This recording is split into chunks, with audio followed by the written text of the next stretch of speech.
నెల్లూరు నగరంలోని దివంగత మాజీ ముఖ్యమంత్రి ఎన్టీ రామారావు 29వ వర్ధంతి సందర్భంగా అఖిల భారత ఎన్టీఆర్ అభిమాన సంఘం అధ్యక్షుడు మాజీ మంత్రి తాళపాక రమేష్ రెడ్డి ఆధ్వర్యంలో ఘన నివాళులర్పించారు. ఈ కార్యక్రమానికి ముఖ్య అతిథులుగా రాష్ట్ర వక్ఫర్స్ చైర్మన్ అబ్దుల్ అజీజ్ విచ్చేశారు. ఆయన ఎన్టీఆర్ విగ్రహానికి పూలమాలలు వేసి నివాళులర్పించారు. పేదలకు అన్నదానం చేశారు. ఈ సందర్భంగా అజీజ్ మాట్లాడుతూ సినీ రంగంలో కానీ రాజకీయ రంగంలో కానీ ఎనలేని సేవలు అందించిన వ్యక్తి ఎన్టీఆర్ అంటూ కొనియాడారు.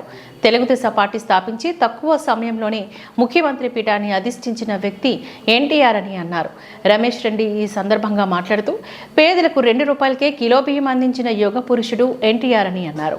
ఆ మహా వ్యక్తికి భారతరత్న బిరుదు ఇవ్వకపోవడం చాలా శోచనీయమని అన్నారు. వచ్చే వర్ధంతి నాటికి ఎన్టీఆర్కు భారతరత్న బిరుదు ఇవ్వాలని కేంద్రాన్ని వాళ్ళు కోరారు. ఈ కార్యక్రమాల్లోని ఎన్టీఆర్ అభిమానులు, తెలుగుదేశం నాయకులు, కార్యకర్తలు పాల్గొన్నారు.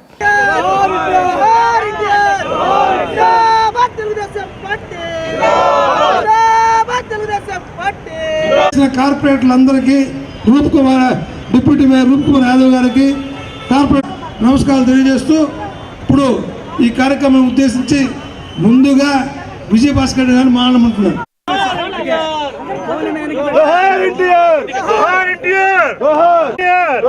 जिंदाबाद తెలుగుదేశం పార్టీ, जिंदाबाद తెలుగుదేశం పార్టీ, जिंदाबाद తెలుగుదేశం పార్టీ.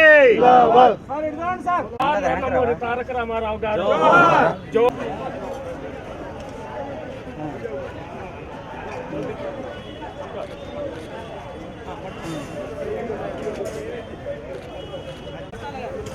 సరిపోయారు ఫోన్లు అడ్డాలు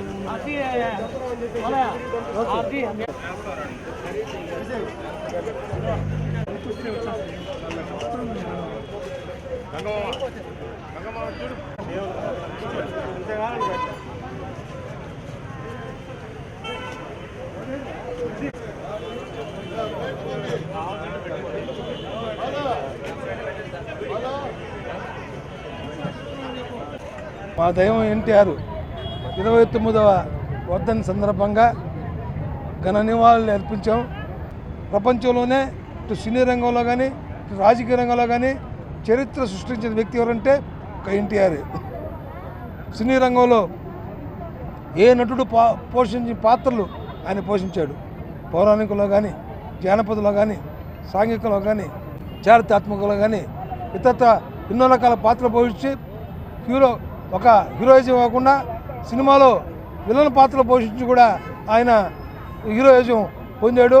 ఆ విధంగా రావణాసురుడు, దుర్యోధనుడు లాంటి పాత్రలు కూడా పోషించి మొత్తం ప్రపంచానికే చాటి చెప్పాడు. తెలుగు వాళ్ళందరూ గర్వించే విధంగా ఆయన ఒక గొప్పతనం. ఈ రాజకీయ రంగంలో ఈ రికార్డులు, సినీ రంగంలో రికార్డులు కానీ రాజకీయ రంగంలో కూడా ఒక వ్యక్తి, భారతదేశంలో ఏ వ్యక్తి కూడా ఒక పార్టీ పెట్టి 9 నెలల్లో ముఖ్యమంత్రి అయింది, పార్టీ అధికారంలో తెచ్చిన చరిత్ర ఎవరు లేదు, గిన్నిస్ బుక్లో ఎక్కింది. అలాంటి రికార్డు సృష్టించిన మా దైవం ఎన్టీఆర్కి ఇప్పటికీ కూడా ఆయనకి భారతరత్న రాకపోవటం అభిమానులుగా మాకు కలిసివేస్తుంది. అదేవిధంగా కోట్లాది మంది అభిమానులు తెలుగుదేశం పార్టీ కార్యకర్తలు కూడా కోరుకుంటున్నారు. మా నాయకుడు చంద్రబాబు నాయుడు ప్రతి మహానాడులోనూ ప్రతి వేదికలోనూ కూడా ఆయన ఉద్ఘాటిస్తున్నాడు అన్నగారికి భారతరత్న ఇవ్వాలని. కాబట్టి ఈరోజు జనవరి 26 రిపబ్లిక్ డే నడుచుకున్న నిర్ణయం తీసుకొని ఈ సంవత్సరం ఖచ్చితంగా ఆయనకి రావాలని చెప్పి భగవంతుని కోరుకుంటున్నా. ఆ విధంగా కేంద్ర ప్రభుత్వం ఇన్ని రికార్డులు సృష్టించి అందరూ సాధ్యమైన వ్యక్తులు సినీ రంగంలో కానీ ఇటు అదేవిధంగా సినీ రంగము రాజకీయ రంగం కాదు, ఒక సినీ రంగంలో ఆయన నటిస్తూనే ప్రజాసేవకు రాకముందే ప్రజలకు సేవ చేసే విధంగా ఎన్నో కార్యక్రమాలు దివిసి ఉప్పునప్పుడు కాదు కానీ పోలీసు సహాయ నిధి కానీ అదేవిధంగా రాయలసీమ కరువు ప్రాంతం వచ్చినప్పుడు సంక్షేమానికి జోలు పెట్టి ఎంతోమందికి ఆదుకోవడం జరిగింది వివరాలు సేకరించి. ఆ విధంగా ఆయన ఎప్పుడు కూడా ముందుండే ఉన్నాడు. అలాంటి వ్యక్తిని ఇన్ని కోణాల్లో కూడా చూసి ఆయనకి భారతరత్న ఇవ్వకపోవటం మాకు కలిసి వేస్తుందని చెప్పి మరొకసారి తెలియజేస్తూ మేము మళ్ళీ వచ్చే వర్ధంతి జరిగినప్పటికీ భారతరత్న ఎన్టీఆర్ వర్ధంతి కార్యక్రమం అని చెప్పి మేము ప్రకటించుకునే విధంగా ఈ విధంగా రాసుకునే విధంగా మాకు కలగాలని చెప్పి ఆ భగవంతుని ముఖ్యంగా కోరుకుంటూ కేంద్ర ప్రభుత్వం అన్నగారికి ఆ పదవి ఇవ్వాలని చెప్పి ఆ అభివృద్ధి ఇవ్వాలని చెప్పి మనం చేసుకుంటూ సెలవు తీసుకుంటాం. ఈరోజు స్వర్గీయ నందమూరి తారక రామారావు గారి వర్ధంతి సందర్భంగా ఆంధ్ర రాష్ట్రంలోనే కాకుండా భారతదేశం మరి ప్రపంచంలో ఎక్కడైతే తెలుగువారు ఉన్నారో అక్కడంతా ఘనంగా ఆయనకి నివాళులు అర్పించుకుంటున్నారు. అందులో భాగంగానే తెలుగుదేశం పార్టీలో ఉదయం రక్తదాన శిబిరం ఏర్పాటు చేశాము. మన మంత్రి నారాయణ గారి యొక్క ఆధ్వర్యంలో అక్కడ ఏర్పాటు చేయడం జరిగింది. అదేవిధంగా